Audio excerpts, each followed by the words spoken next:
ونعوذ بالله من شرور أنفسنا ومن سيئات أعمالنا من يهده الله فلا مضل له ومن يضلل فلا هادي له ونشهد أن لا إله إلا الله وحده لا شريك له ونشهد أن سيدنا وحبيبنا ومولانا محمدا عبده ورسوله الذي أرسله بالحق بشيرا ونذيرا وداعيا إلى الله بإذنه وسراجا منيرا فقد قال الله تعالى في كلامه المجيد والفرقان الحميد ولا تحسبن الذين قتلوا في سبيل الله أموات بل أحياء ولكن لا تشعرون وقال إن الله وملائكته يصلون على النبي يا أيها الذين آمنوا صلوا عليه وسلموا تسليما شريف اللهم صل على سيدنا مولانا محمد وعلى آل سيدنا مولانا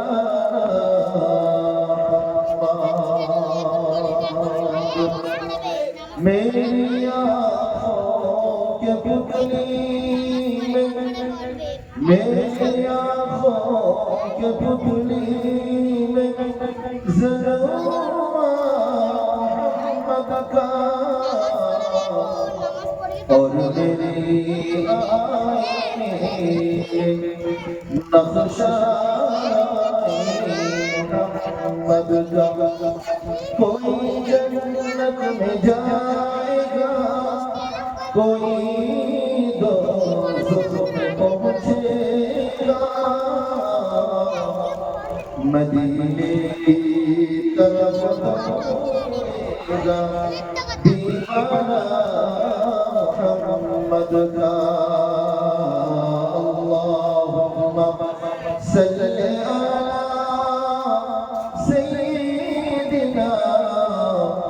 مولانا محمد وعلى آل سيدنا مولانا محمد पहले निराला पहले निराला पहले निराला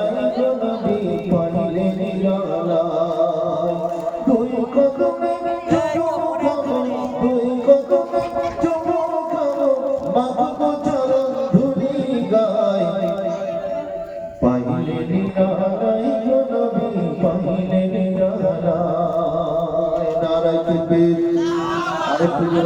नारायण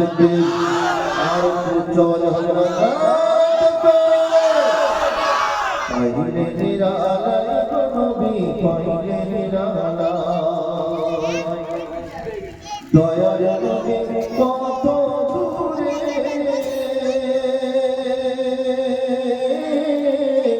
লোকিত সাগরের তীরে দয়ার নবী কত দূরে লোকিত সাগরের তীরে মদিনার সোনার ঘরে মদিনার সোনার ঘরে আছে তিনি সর্বদাই পাইলে নিরালায় নবী পাইলে নিরালায় পাইলে নিরালায় নবী পাইলে নিরালায় দুই কদমে চুমু খাবো দুই কদমে চুমু খাবো মাগো চরণ ধুলি গায় পাইলে নিরালায় নবী পাইলে নিরালায় আল্লাহুম্মা সাল্লি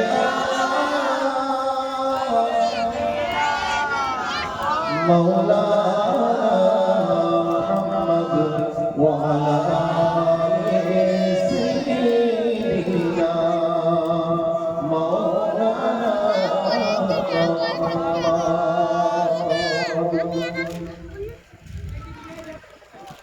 আজ এই পবিত্র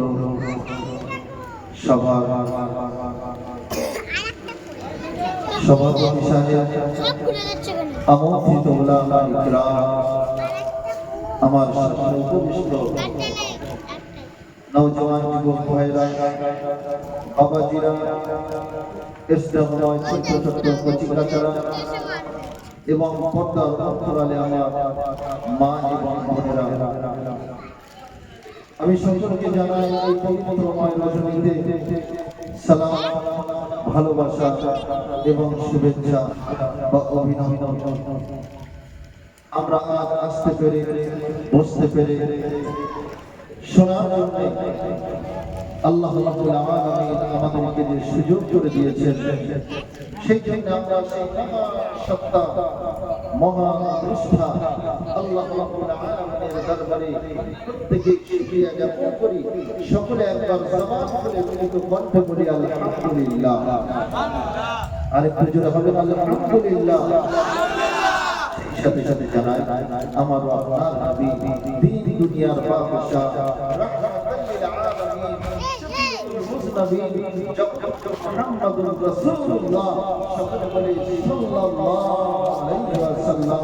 তার উপরে পঠিত হোক লাখ কোটি বার দরুদ সালাম সকলে চিৎকার করে বলি সাল্লাল্লাহু আলাইহি ওয়াসাল্লাম আজ এখানে যে বসেছি বা আমরা কিন্তু আমাদেরকে এখানে আসার জন্য বাড়িতে বাড়িতে যে কাজ দিয়ে আমরা করেন কি করেছে করেন কাউকে বাড়িতে যে বা টেলিফোনে হ্যালো বলে আমাদেরকে দাওয়াত করা হয়নি যে ভাই আমাদের গ্রামে বা আমাদের বাড়িতে একটা মিলাদুন নবী জলসা আছে আপনি আসবেন এই কথা বলে আমাদেরকে দাওয়াত করে আনা হয়নি একমাত্র বিশ্ব নবীর ভালোবাসায় কোরআনুল কারীমের ভালোবাসায় আল্লাহ রাব্বুল আলামিনের ভালোবাসায় বিশ্ব নবীর প্রিয় ইমাম হাসান হুসাইনের ভালোবাসায় আজ আমরা এখানে এসেছি কথা ঠিক না অর্থাৎ আমরা প্রত্যেকেই জানি যে ইসলাম আমাদের কাছে এমনি এমনি আসেনি এই ইসলামকে দুনিয়ায় প্রতিষ্ঠিত করার জন্য অনেক সাহাবায়ে কেরাম অনেক নবীদেরকে অনেক পরীক্ষা দিতে হয়েছে অনেক কষ্ট সহ্য করতে হয়েছে এমন করে কিছু কিছু সময় নিজেদের জানটাকে কাফেরদের হাতে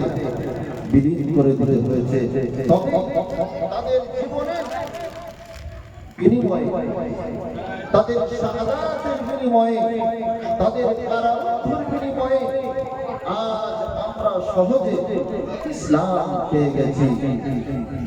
এমনি এমনি আমরা ইসলাম পাই। আজ অনেকেই আমার নাম একটা মুসলমান হিসেবে আমার নাম হয়েছে, একটা মুসলিমা মায়ের গর্ভে আমার জন্ম, আমি সেখান থেকে দুনিয়ার মুখ দেখেছি। অর্থাৎ ইসলামকে নতুন করে জানার কোনো প্রয়োজন নেই, কারণ আমি তো মুসলমান হয়েই দুনিয়ায় এসেছি। কিন্তু আমি আপনি যে দুনিয়ায় মুসলমান হয়ে এসেছি, এই মুসলমানদের ঐতিহ্য, কৃষ্টি কালচার, এটা আমাদেরকে জানার প্রয়োজন। ইসলাম দুনিয়ায় এসেছে, কিতাবের মধ্যে এসেছে যেমন একটা বিল্ডিং, একটা ঘর, অনেক বড় বিল্ডিং, 10 তলা 20 তলা একটা বিল্ডিং যখন নির্মাণ করতে হয়, তখন সেই বিল্ডিং কি দিয়ে গাঁথতে হয়? ছোট ছোট ইট দিয়ে একের পর এক স্তরে স্তরে সাজাতে সাজাতে তারপরে কিন্তু 10 তলা হোক 20 তলা হোক বিল্ডিংটা একের পর এক গড়ে ওঠে। তো সেই হাজার হাজার লক্ষ লক্ষ ইটের প্রয়োজন হয়। এখন সব ইট দেওয়ালে গাঁথা হয়, সব ইটগুলো দেওয়ালে গাঁথা হয় না। কিছু ইটগুলোকে ভেঙে টুকরো টুকরো করে আধা আধি করে মাটিতে কুচিয়ে তাদেরকে ফেলে দেওয়া হয়, পুঁতে দেওয়া হয় এবং সেখানে সিমেন্ট দিয়ে ঢালাই দিয়ে তারপরে আস্তে আস্তে করে কিন্তু ঘর নির্মাণ হয় উঠে থাকে। এখন এই ইটেরা যে ইটগুলোকে ভাঙা হয়, সেই ইটগুলো যদি বলে যে আমরা নিচে থাকবো না, আমরা উপরে যাই, আমাদেরকে ভেঙে এই ভিতের মধ্যে দিলে হবে না। আমি 2 তলায় 4 তলার উপরে যে দেওয়াল বাঁধা প্রয়োজন, সেই দেওয়ালে আমাকে ব্যবহার করো, আমি এই নিচে থাকতে রাজি নই। কথা বলে তারা যদি ধর্মঘট করে, তাহলে বলুন, যদি ভিতের ভিতরে যেতে না চায়, তাহলে একটা বিল্ডিং খারাপ করতে আপনি সমর্থন হতে পারবো না। একটা ইট যেমন ভেঙে আগে তাকে মাটিতে গেড়ে দিতে হয়, তবেই তার উপরে ভিত্তি স্থাপন করে এবার আপনি ইটের পর ইট স্তরে স্তরে গাঁথতে গাঁথতে 10 তলা 20 তলা কেন 50 তলা আপনার বিল্ডিং করাটা যখন সম্ভব, তবে ইসলামকে দুনিয়ায় আনতে যে, ইসলামকে প্রতিষ্ঠিত করতে যে অনেক সাহাবায়ে কেরাম তাদের ওই ইটের মতো ভেঙে চৌচির হয়ে তাদের জানগুলো বিলীন করে দিয়ে মাটির ভিতরে তাদের কেড়ে যেতে হয়েছে, তাদেরকে কবরস্থ করা হয়েছে। উহুদের যুদ্ধে, খন্দকের যুদ্ধে, কারবালার প্রান্তরে ইমাম হাসান হুসাইনকে শহীদ বরণ করা হয়েছে। তবে ইসলাম আজ আমি আপনি সহজে পেয়ে গেছি। জোরে বলুন সুবহানাল্লাহ। আমার কোরআন কারীম ঘোষণা করছে, ওয়ালা তাহসাবান্না লিল্লাযীনা কুতিলু ফি সাবিলিল্লাহি আমওয়াত বাল আহইয়াউ ওয়ালাকিন লা তাশউরুন। আমার ভাইরা, আল্লাহ রাব্বুল আলামিন কোরআনুল কারীমের ভিতরে ঘোষণা করে বলেন, ওয়ালা তাহসাবান্নাল্লাযীনা কুতিলু, ও দুনিয়ার মানুষেরা, যে সমস্ত আমার বান্দারা দ্বীনের জন্য, আমি আল্লাহ আমার জন্য, আমাকে খুশি করার চিন্তে যারা ইসলামের জন্য তাদের জীবনকে বিলীন করে দেয়, কুতিলু ফি সাবিলিল্লাহি আমওয়াত, তাদেরকে কখনোর জন্য তোমরা মৃত বলো না। জোরে বলুন সুবহানাল্লাহ। আল্লাহ রাব্বুল আলামিন বললেন, আমার জন্য, ইসলামের জন্য, দ্বীন প্রতিষ্ঠা করার জন্য, হকের জন্য যারা তাদের জীবনকে বিলীন করে দেয়, যারা শহীদ বরণ করে, যারা কারারুদ্ধ হয়ে যায়, যারা তাদের নিজের জীবনটাকে উৎসর্গ করে দেয়, আমি আল্লাহ রাব্বুল আলামিন ওই সমস্ত আমার বান্দারা আমার কাছে তারা মৃত নয়, আমি আল্লাহ রাব্বুল আলামিন ওই সমস্ত বান্দাদের জন্য ঘোষণা করে দিলাম, ফি সাবিলিল্লাহি আমওয়াত বাল আহইয়াউ ওয়ালাকিন লা তাশউরুন। আল্লাহ রাব্বুল আলামিন বলেন, তোমরা দুনিয়ার বুকে মানুষ তোমরা দেখতে পাও যে ওই সমস্ত মানুষগুলো মারা যায়, তাদের জীবন বিলীন হয়ে যায়, কবরের মধ্যে তাদেরকে গেড়ে দেওয়া হয়, কবরের মধ্যে তাদেরকে শুইয়ে দেওয়া হয়, তাদের কবরের উপরে বাঁশ দিয়ে ঢেকে দেওয়া হয়, তার উপরে মাটি দিয়ে ঢেকে দেওয়া হয়। কিন্তু না না না, আমি আল্লাহ রাব্বুল আলামিন ওই কবরের মধ্যে ওই বান্দা থাকতে পারে, কিন্তু ওই বান্দা আমি আল্লাহ রাব্বুল আলামিন ওই কবরের মধ্যে তাকে জীবন্ত অবস্থায় রেখে দিই। ওই কবরের মধ্যে ইসলামের স্বার্থে সে যদি মারা যায়, তার জীবনটাকে যদি উৎসর্গ করতে পারে, তাহলে আল্লাহ বলছেন যে তোমরা দেখো যে সে মারা গেছে, কবরের মধ্যে রাখা হলো, মাটি দিয়ে চেপে দেওয়া চাপিয়ে দেওয়া হলো, কিন্তু তোমরা বলো যে মৃত, কিন্তু আমি আল্লাহ তোমাদেরকে নিষেধ করলাম, ওদেরকে মৃত বলো না, বাল আহইয়া, বরং ওরা কবরের মধ্যেও জীবিত। আরেকবার বলো সুবহানাল্লাহ। ওয়ালাকিন লা তাশউরুন, যেটা তোমরা জানো, তোমাদের জানা বিষয় নয়, তোমরা সেটা উপলব্ধিও করতে পারবে না। উপলব্ধি করতে পারে আল্লাহ রাব্বুল আলামিনের অসংখ্য আম্বিয়া কিরাম আলাইহিস সালাম আজমাইন, তারা কবরের ভিতরে কোন মানুষটা জীবিত নাকি মৃত, তা আছে না গেছে, আল্লাহ আউলিয়া আউলিয়া নবী রাসূলরা তারা বুঝতে পারতেন, উপলব্ধি করতে পারতেন। সুবহানাল্লাহ। এই আজকে আমরা যারা এখানে এসেছি, কারবালার প্রান্তরে ইমাম হাসান হুসাইনকে শহীদ বরণ করা হলো, তাদেরকে শহীদ করা হলো, তারা শহীদ বরণ করলেন, কিন্তু কিসের জন্য, কি কারণে?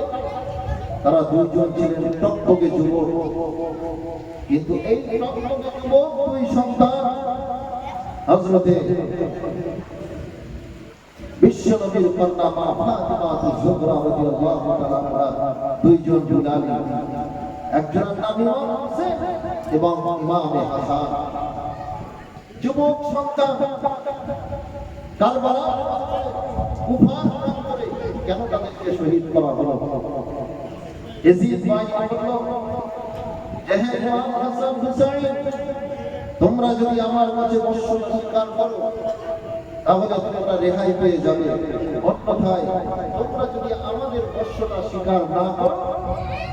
আমাদের হাতে রাজত্ব থাকবে, আমাদের হাতে সমস্ত ক্ষমতা থাকবে, এই ক্ষমতার বিরুদ্ধে যদি তোমরা কথা বলো তাহলে আমি ইয়াজিদ কখনো সেটা মেনে নেব না। হযরত ইমাম হাসান হুসাইন রাদিয়াল্লাহু তাআলা আনহু তারা সইতে পারলেন না, সহ্য করলেন না। মাত্র ৭২ জনের কাফেলা নিয়ে তারা চলে আসলেন কোথায়? এই কারবালার প্রান্তরে। সেখানে আসার পরে ইমাম হুসাইন বললেন, দেখো আমার সহচররা, তোমরা তো ৭২ জন আছো আমার সহসাথী, এখন তোমরা কি জানো যে আমাদের উপরে যে কোনো সময় আমরা অ্যাটাক করতে পারি, আমাদের উপরে অত্যাচার হতে পারে, কিন্তু মনে রেখো আমরা ওই অত্যাচার, যে অত্যাচারী শাসক, তার সঙ্গে আমরা প্রতিরোধ করব। আমরা এই কাফেলা মিলে প্রতিরোধ করে করব, যাতে করে ইসলাম যেন রকম ভাবে তারা মিটিয়ে দিতে না পারে। এই নিয়ে যখন তারা শক্ত মজবুতের সঙ্গে দাঁড়ালো, ইমাম হুসাইন দেখলেন কিছু মানুষ সহসাথীরা তারা ভয় পেয়ে গেল যে না জানি হয়তো ইমাম হুসাইনের সঙ্গে থাকলে আমাদের জানটা চলে যেতে পারে। ইমাম হুসাইন রাদিয়াল্লাহু তাআলা আনহু বলেছেন, ও আমার সাথীরা, তোমাদের মধ্যে যদি কোনো কারোর ভয় হয় যে আজ ইয়াজিদের হাতে আমাদের মরতে হবে, আমাদের কারারুদ্ধ হতে হবে, যদি তোমাদের যদি কারোর মধ্যে কোনো ভয় হয় তাহলে আমার পক্ষ থেকে অর্ডার দিয়ে দিলাম, তোমরা যার যার বাড়ি চলে যেতে পারো। ইমাম হুসাইনের কথা শোনার পরে কিছু মানুষ মনে মনে বলল, ও আমাদের নেতা, ও বিশ্বনবীর নাতি ইমাম হুসাইন, আমরা যখন বাড়ি ছেড়ে এসেছি,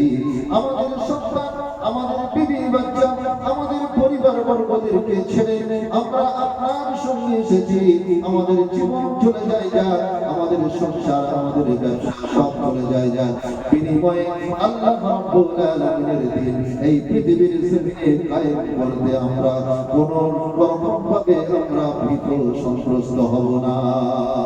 জোরে বলুন সুবহানাল্লাহ। আমরা ভীত সন্ত্রস্ত হব না। আমাদের বিবি বাচ্চা, সংসার, ব্যবসা, বাণিজ্য সব চলে যায় যা, কিন্তু ইসলামকে মিটিয়ে দিতে আমরা পারবো না। আমাদের জীবন যায় যা, এতে কোনো যায় আসে না। কারণ একটা জীবনের বিনিময়ে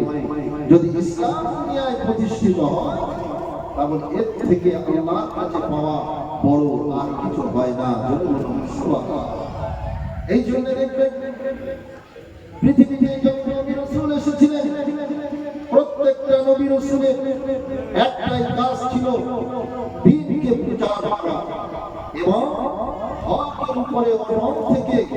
কোরআনুল কারীমের আওয়াজকে বুলন্দ করা। এটাই ছিল প্রত্যেক নবী রাসূলের কাজ। জোরে বলুন সুবহানাল্লাহ। ভাইরা আমার বাবাজিরা, আল্লাহ রাব্বুল আলামিন যুগে যুগে যত নবীদেরকে দুনিয়ার বুকে পাঠিয়েছিলেন, যেমন করে হযরতে নবী মুসা আলাইহিস সালাতু ওয়াস সালামকে পাঠিয়েছিলেন, এমন করে নবী ইব্রাহিম আলাইহিস সালামকে পাঠিয়েছিলেন, দাউদ নবী, ঈসা নবী, এমন করে হযরত আইয়ুব, ঈসা রূহুল্লাহ পর্যন্ত যত নবীদেরকে দুনিয়ায় পাঠালেন, সমস্ত নবীদেরকে আল্লাহ পাক অর্ডার দিয়ে দিয়েছেন, ও আমার আম্বিয়া কিরাম, তোমরা দুনিয়ার বুকে যে আমার বান্দাদেরকে ঈমানের দাওয়াত দেবে, কলেমার দাওয়াত দেবে, এক আল্লাহর উপাসনা আরাধনা করার কথা বলবে। যদি করে তারা ইসলামের পথে যদি আসতে পারে, ঈমানের দাওয়াত যদি গ্রহণ করতে পারে, তবে আমি আল্লাহ রাব্বুল আলামিন জান্নাতের দরওয়াজা তাদের জন্য খুলে দেব। জান্নাতের দরওয়াজা তাদের জন্য খুলে দেব যদি তারা ঈমানের পথে আসে, ইসলামের পথে আসে, হকের উপরে যদি আসে। আর যদি না আসে, আল্লাহ রাব্বুল আলামিন বললেন, ও আমার আম্বিয়া ইকরামরা, তোমরা শোনো, যদি তারা ঈমানকে গ্রহণ না করতে পারে, হকের উপরে যদি না আসে, তাহলে ওই জান্নাতের দরওয়াজা খোলা হবে না, বরং জাহান্নামের সমস্ত দরওয়াজাগুলো তাদের জন্য উন্মুক্ত করে দেওয়া হবে। আর ওই সমস্ত মানুষদেরকে জাহান্নামের মধ্যে নিয়ে যাওয়া হবে। জাহান্নামের কঠিন এই অগ্নি তারা সেদিন বুঝতে পারবে। জাহান্নামের আগুন কত ভয়ানক, কঠোর, সেদিন তারা উপলব্ধি করতে পারবে। কেন আমরা দুনিয়ায় ইসলামের পথ অনুসরণ করি নাই, কেন হকের উপরে থাকতে পারি নাই, কেন কোরআন কারীমকে আমরা ফলো করতে পারি নাই, এই সমস্ত চিন্তা তখন তাদের মধ্যে আসবে। আমার ভাইরা, প্রত্যেকটা নবীর কাহিনী এমন আছে, যেমন নবী মুসা আলাইহিস সালাতু ওয়াস সালামের যুগে আমরা ইতিহাস প্রত্যেকেই জানি যে নবী মুসা আলাইহিস সালাতু ওয়াস সালাম যখন ফিরআউনকে দাওয়াত করলো যে ফিরআউন, তুমি তো বলছো আনা রাব্বুকুমুল আ'লা, তুমি এই সময়কার বড় একজন প্রভু, তুমি হলে আল্লাহ, এটা কি করে হয়? তুমি তো নিজেকে সৃষ্টি করতে পারো না, তোমার একজন স্রষ্টা বলে কেউ আছে, এটা কি তুমি স্বীকার করতে পারো? ওই সময় ফিরআউন বলেছিল, হে মুসা, আমি তো জানি যে আমি নিজে কখনো সৃষ্টি হতে পারি না, আমাকে আমি সৃষ্টি করতে পারি না, আমার একজন স্রষ্টা আছে, কিন্তু তুমি আর আমি এই দুইজনের মধ্যে কথা হচ্ছে, আমি তো জানি যে আমি আমাকে সৃষ্টি করতে পারিনি, তাই বলে এই না যে আমি আল্লাহ হতে পারবো না, আমি আল্লাহ মানি, কিন্তু সমাজের মধ্যে, গ্রামের মধ্যে, নগরের মধ্যে